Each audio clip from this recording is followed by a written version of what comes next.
A tanker is on fire in the Strait of Hormuz with black smoke rising above the sea.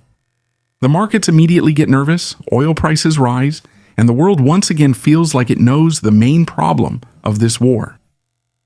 About a fifth of the world's oil and gas passes through Hormuz, and after a series of attacks on civilian ships, this strait has once again become one of the most dangerous places on the planet.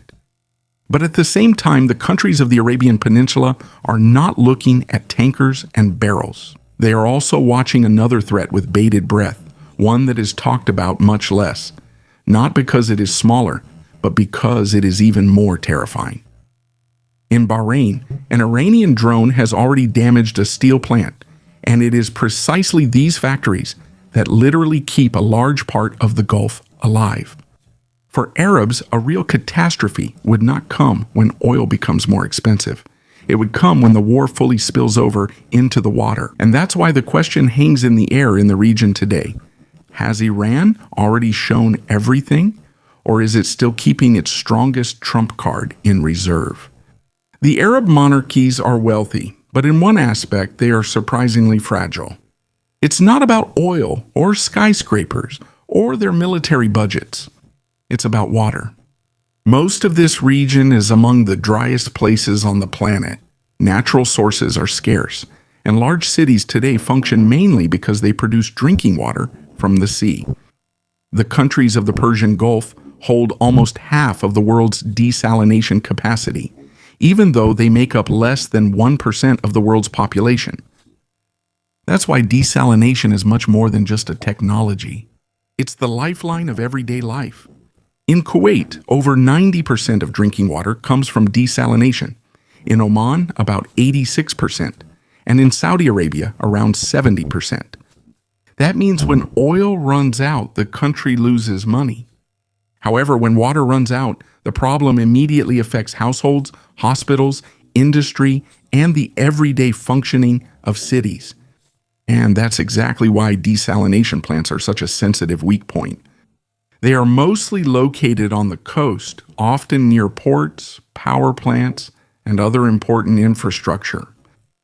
They are concentrated, not easily replaceable, and if targeted attacks were carried out on several of them at once, in some smaller Gulf states, the problem could very quickly shift from military management to an existential crisis. And it's no longer just a theory. The Bahraini intervention showed that desalination is not off the table, that it's not untouchable civilian infrastructure, but a target that can be hit in an extreme situation. And that's exactly why targeted attacks on desalination facilities would mean a completely different level of war. It would no longer be just about pressure on trade, oil, or ports, but a direct blow to the civilian survival of entire countries. Analysts have long warned that in smaller Persian Gulf countries, backup water supplies are limited, and in the event of a serious outage, strict consumption restrictions would have to be implemented very quickly.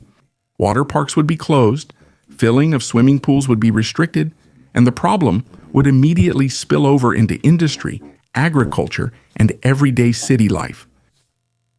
The Associated Press also points out that an earlier CIA analysis had warned that attacks on desalination facilities could trigger a national crisis in some countries, and if the outage lasted longer, the consequences could persist for months.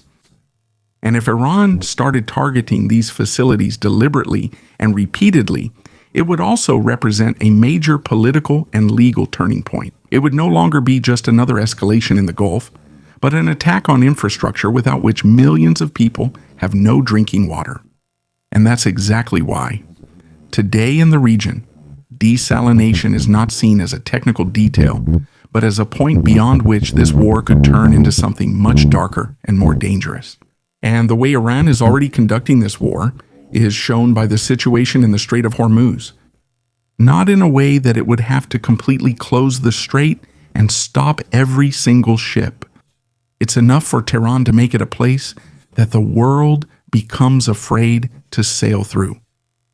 Reuters writes about attacks on civilian vessels, about roughly a dozen mines placed in the strait, and also about Iran starting to claim that ships must coordinate their passage with its navy. That's no longer just military pressure. That's an attempt to turn Hormuz into a space where the threat of attack, a political signal, and economic panic all mix together. And it's even more telling how Iran is doing it. Not with a single decisive strike, but by constantly increasing the risk. One time there's a ship being hit, another time mines appear. Then the rhetoric changes and shipping companies start reacting in ways that just a few weeks ago would have seemed like something out of an absurd movie. The Associated Press describes that some commercial vessels have started identifying themselves as Chinese on tracking systems, just to reduce the chances of becoming a target. That's a powerful detail, as it shows that in Hormuz it's not just ships being targeted anymore. They're fighting against the sense of security itself. That's exactly the Iranian tactic. They don't have to achieve a complete blockade. It's enough if trade becomes more expensive, insurance companies panic, crews change their behavior, and every further passage through the Strait starts to look like a risk. And since about a fifth of the world's oil and liquefied gas normally passes through Hormuz, this kind of pressure is felt not only by tankers at sea, but also by stock markets, governments, and entire economies far from the Persian Gulf. So Hormuz is a lever that Iran is now openly using.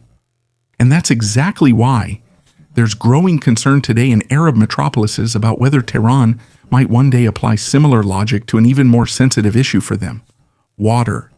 And that's why it's becoming clear that this isn't just a series of random strikes, but rather a very clear logic. For years, Iran has been preparing not to fight a stronger opponent in a conventional way, but asymmetrically. It's not about quickly gaining control of the sky or the sea. The goal is to make the war more costly for the opponent, to expand the battlefield, and to force him to deal with tankers, ports, bases, civilian infrastructure, and market anxiety all at once. Older strategic analyses of the Iranian way of warfare took exactly this into account, with mines, anti-ship missiles, small attack boats, attacks on logistics, and pressure on the most sensitive points in the Persian Gulf. That's exactly why water and Hormuz are not two separate topics. They are two branches of the same doctrine. Hormuz is the place where Iran is already showing that it can disrupt trade, transportation, and energy prices. And at the same time, it is also the area where the new supreme leader Mojtaba Khamenei has openly called for it to remain closed as leverage against the United States and Israel. This is important because it shows that the pressure on this strait is no longer just a Western interpretation of Iran's actions, but also part of the open rhetoric of the new leadership in Tehran. At the same time, however, Iran's ambassador to the United Nations claims the opposite and says that Iran does not want to close Hormuz, so Tehran is currently playing a double game. They try to reassure outwardly, but the threat remains at the highest level. And that's exactly why today in Arab capitals, they're not just dealing with how many more tankers will burn and where the price of oil will go.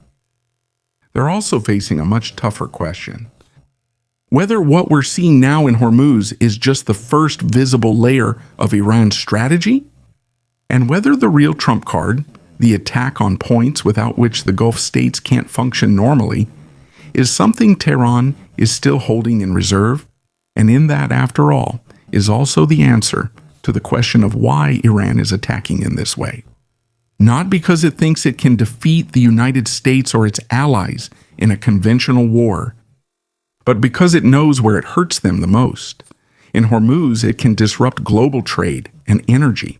In the Gulf, it can strike at the very functioning of the Arab states through the water. And in between, it still has a whole range of other levers: attacks on bases, pressure on ports, nervousness among investors, and fear among the civilian population. All of this is part of a single model of warfare, where it's not about a quick victory, but about making the opponent pay an ever higher price for every additional day of the conflict. That's why today, in Arab metropolises, They don't look at Hormuz just as an oil artery and at desalination just as technical infrastructure. They see them as two sensitive points through which Iran can turn a regional war into an existential problem. And that might be the most terrifying thing about this war. That the real pressure doesn't come only when a rocket explodes. It also comes when entire countries realize how fragile the foundations of their everyday life are. If you liked the video, I'd appreciate a like, and be sure to subscribe so you don't miss the next ones I'm working on. You can support my work through a thank you, and if you want to help the video reach more people, click on praise. I appreciate it.